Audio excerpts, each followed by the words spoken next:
qu'est-ce qu'une population? Une population est un groupe d'individus, généralement d'une même espèce, occupant en même temps une aire géographique donnée.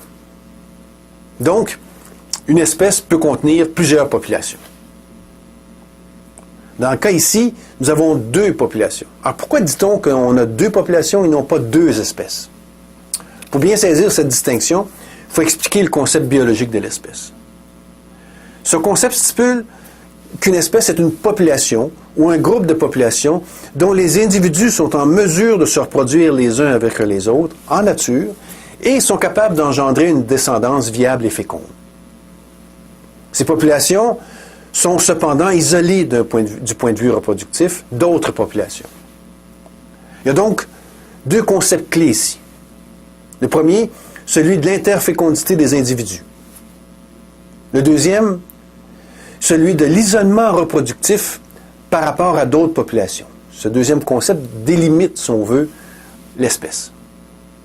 Cet isolement reproductif se mesure lorsque 2 populations vivent dans une même région géographique. On parle alors de la zone de sympatrie entre ces 2 espèces. Si dans cette zone, on note la présence d'hybrides, c'est-à-dire le résultat de croisements entre les espèces, ceci veut dire que l'isolement reproductif est absent ou incomplet. En fait, ça veut peut-être dire que nous sommes en présence de populations d'une seule et même espèce. Si par contre, il n'y a aucun accouplement ou aucun hybride dans cette zone de sympatrie, alors nous pouvons affirmer que nous avons 2 espèces biologiques. Quels sont les mécanismes d'isolement reproductif en nature? Ces mécanismes-là sont très diversifiés. Mais ceux qui sont les plus efficaces d'un point de vue évolutif sont ceux qui vont empêcher l'accouplement, qui vont empêcher l'acte reproducteur. Voici 3 exemples qui permettent de mieux visualiser ce concept. En Asie, le lion et le tigre ont des aires de répartition qui se surimposent ou qui se superposent. Mais chaque espèce vit dans un habitat distinct. La savane pour le lion, le tigre ou la forêt pour le tigre. En nature, donc, ces espèces ne se rencontrent jamais. Il y a donc un isolement reproductif lié à des différences écologiques. Ici, nous avons le crapaud américain et le crapaud de Fowler. Ces 2 espèces nord-américaines se retrouvent dans les mêmes habitats sur une grande partie de l'Amérique du Nord. Cependant, le crapaud américain a tendance à se reproduire beaucoup plus tôt dans la saison estivale que le crapaud de Fowler. Ceci fait en sorte qu'il y a un isolement reproductif temporel, un isolement dans le temps, qui fait qu'il n'y a jamais de croisement entre les espèces. 3e exemple, 2 espèces de canards, le canard pilet et le canard colvert, peuvent se retrouver dans le même habitat, peuvent se reproduire dans le même habitat, et ils peuvent être présents là à la même période de l'année. Cependant, chaque espèce a sa propre parade nuptiale. Donc, les femelles d'une espèce ne sont jamais attirées par les mâles de l'autre espèce. L'isolement reproductif est donc lié au comportement des espèces.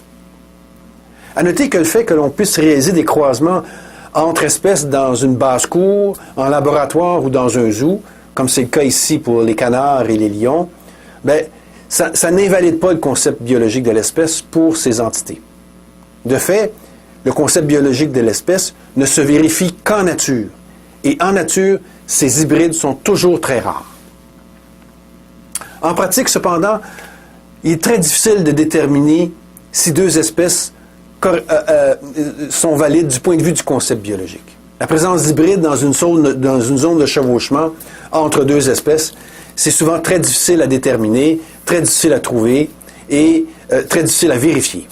Les taxonomistes vont donc utiliser d'autres paramètres pour identifier les espèces. Par exemple, ici, nous avons 2 îles avec des formes de vie, que j'appellerai des bobos, qui se ressemblent beaucoup, mais qui sont de couleurs différentes. Comme ils sont sur 2 îles distinctes, il n'y a pas de zone de chevauchement, des aires de répartition. Donc, impossible de savoir s'il y a des hybrides entre nos 2 espèces. Les taxonomistes vont alors se servir des caractéristiques propres à l'espèce, des caractères diagnostiques, pour identifier les 2 formes de vie en tant qu'espèces distinctes. Ils utilisent alors ce qu'on appelle le concept morphologique de l'espèce. Ces caractères diagnostiques suggèrent que chaque forme représente une lignée partageant une histoire évolutive qui est unique. Ainsi, les taxonomistes considéreraient ces deux espèces comme étant valides, puisque l'une est bleue, c'est un caractère distinctif, et alors que l'autre est jaune, un autre caractère distinctif. Dans le cas des espèces humaines, spécialement celles qui nous ont précédées, nous n'avons comme preuve de leur existence que des squelettes. Alors, en général, les anthropologues vont utiliser le concept morphologique de l'espèce pour les identifier. Pour les humains présents, notre espèce, puisque l'interfécondité des populations et des individus est la norme, alors il est certain que nous formons qu'une seule et même espèce biologique.